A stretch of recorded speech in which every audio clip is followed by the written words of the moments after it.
An infamous act. One they still spoke of in the years of rebuilding. I somehow doubted they meant it so literally. I'll give you this, brother. Your technique has improved immeasurably. I needed his power to secure my vengeance against the gods.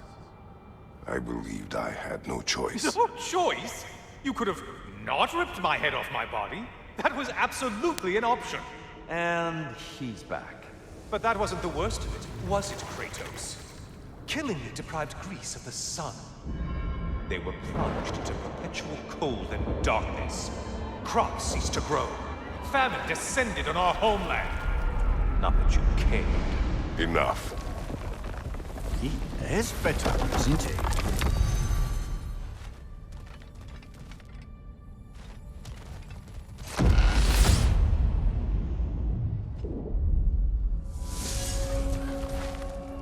Kratos, I'm curious. Your decision to behead Helios, was it fueled by any personal motivations? Or was it really just a means to an end? It was not personal. I did know him, long before I killed him. He was as insufferable as any god. His death brought me no satisfaction. Did you know what would happen as a result? When Helios was captured by the god of dreams, the lands fell into darkness and were not restored until his return. I knew exactly what would happen. And lest we forget, Kratos, lest we neglect to place your deed in full and proper context, I saved your life. Me! And you literally tore off my head for my troubles. Imagine if all your new friends knew how you used to treat your old friends. Of course, you're not the same man, right? Now, you only get your friends killed through lack of foresight. Far easier to blame others that way, am I right? I know you are a projection of the mind. But for what it is worth, the death I gave you was unjust. Oh, how touching. Yeah, not actually worth the spittle it took to mumble that out. Do not do that again. Nobody wants to hear that from you. A little something to remember me by. I truly hope it brings you unrelenting torment.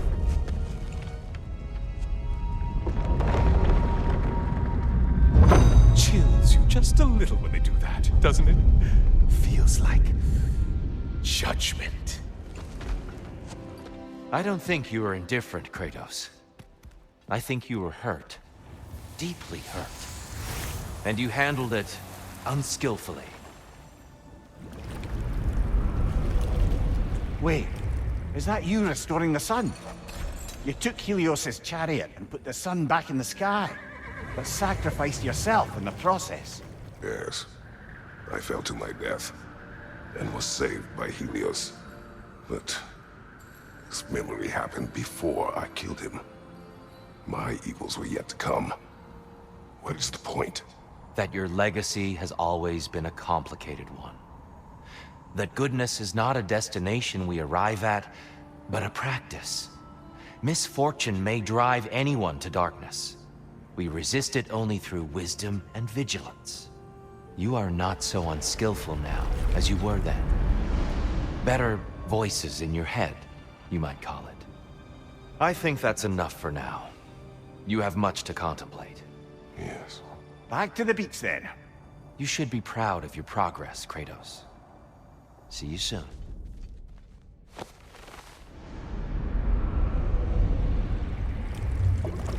A substitute daughter.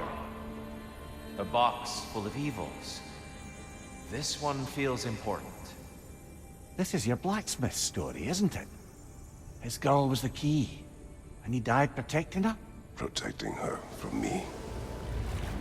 I opened that box seeking the means to kill Ares. And what I released. Pretty much turned all the gods crazy. Thanks again for that. Quiet head.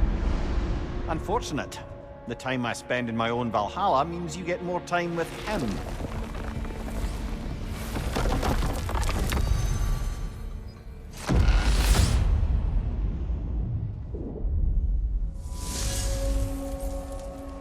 Kratos, how well did you know the blacksmith's daughter?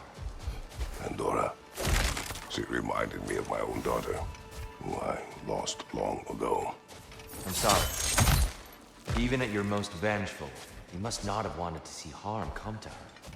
Pandora was innocent.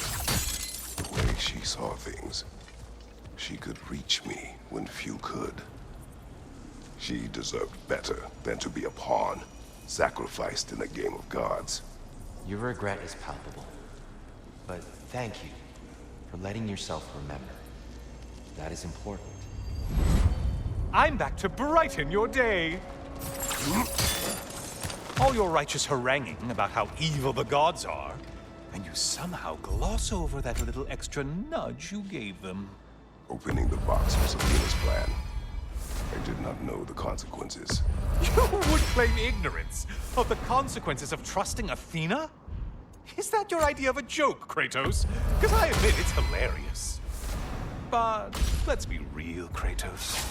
Whether you should have suspected the consequences or not, you certainly can't claim that you would have cared about them. You wanted the power to kill Ares. And because you wanted it, everything is justified. That's your moral code at the end of the day, isn't it? To imagine you once again holding an office of solemn metaphysical responsibility. A trusted figure. A worshipped figure. The absolute gall of you to let yourself consider such a thing. I guess irony can have you when it earns you, or something.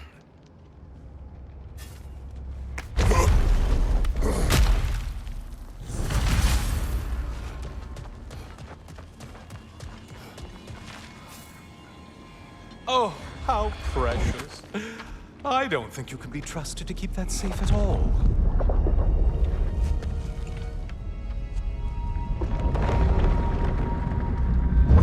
Pretty sure he agrees with me.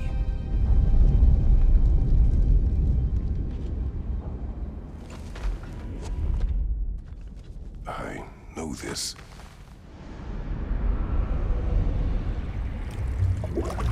You remember this, Kratos.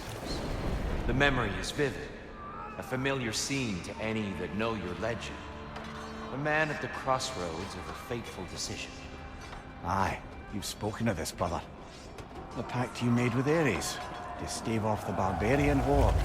The day I sold my soul to a god of war. Why show me this? Well, if I had to guess, probably to make you feel like the piece of shit you are. Is he necessary? He's no part of my design. He's either Valhalla's or yours. At least he hasn't replaced me again. Not yet, anyway. Seems a real charmer. Tell me, who was Kratos of Sparta the day you made your pledge to Ares? I was the youngest captain in the Spartan army. I had gained a reputation for my skills in combat, my command on the battlefield, but also my aggression. I was determined to never lose, and until then, never had. My men were loyal, fiercely so.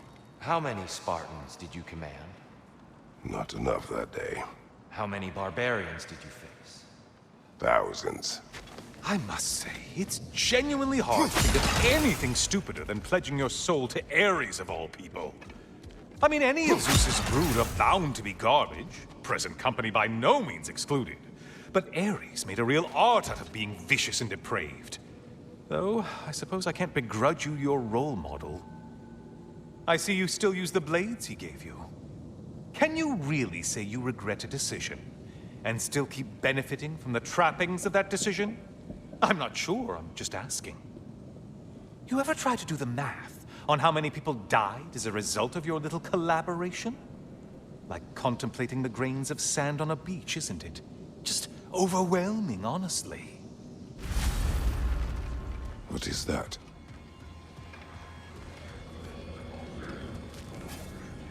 Looks like someone left you a party favor. Oh, and it's a symbolic totem of your shame. That's so thoughtful.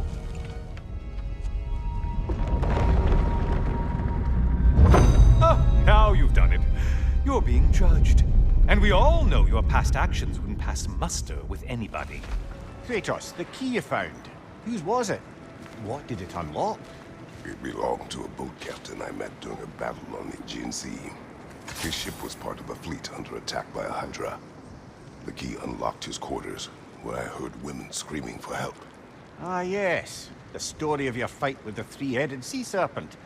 You impaled one of its heads on the ship's mast, was it? Yes. But that battle is not why this key appeared. The killing of the boat captain for it. That seems to follow me wherever I go.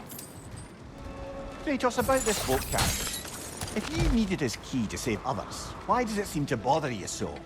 Your actions in this case seem justified. The captain was swallowed by the Hydra before I was able to kill it. When I entered its maw to retrieve the key, the captain had somehow survived, dangling over a fall that would surely kill him. I saw the terror in his eyes as he fought to hold on, and in relief when he believed I would save him. Instead, I took the key and dropped him to his death. And it was all for nothing. The women were dead. Sorry, brother, but maybe we reserve our talks for safe spaces. Agreed. Brother, you've told me many times of mortals you killed when in the god's service. What is it about this boat captain? It would have cost me nothing to show him mercy. His life was in my hands. To be so casually cruel, This man did nothing to me, and I treated his life as nothing. He was not a god who'd manipulated me nor bound me in service. I cannot hide behind my thirst for revenge. He was just a man afraid for his life, attacked and swallowed by a monster he had no hope of defeating. But the Hydra was just an animal. I showed him what a true monster looked like. The flute you found. You said it belonged to your daughter. I carved it for her as a gift. She enjoyed playing and was skilled with it. There was a song she would play, one I used to remember every note of. But no longer. Brother, if you mean to recount the story of the day you were tricked into killing your wife and daughter, you don't have to. You've told that story before. We know how it ends. You needn't relive it. That's not the story her flute brings to mind, is it? No. Mimir. The day my family died was not the last time I saw Calliope. I had journeyed to the underworld to rescue Helios. When I arrived, I heard Calliope's song on the wind and found her in the fields of Elysium. It had been long since I felt such joy. But it was another trick of the gods. It wasn't her. Worse. It was. The goddess of the underworld wished to destroy all of creation, Elysium included. She knew that for me to stand against her meant leaving Calliope behind forever. So, I pushed my daughter away again, all while she cried and begged me not to. Brother, the choice you were given? To stay in Elysium with your daughter only to perish? Sounds like no choice at all. Of course it was a choice. One I wished many times I made differently. How so? When I left Greece, Calliope was never far from my mind. I do not know how much time we would have had together in Elysium, but I would have traded the decades that followed for mere hours with her. It took meeting Faye for that feeling to go away, along with Calliope's song. But I do still think of her in Elysium, and hope she found peace.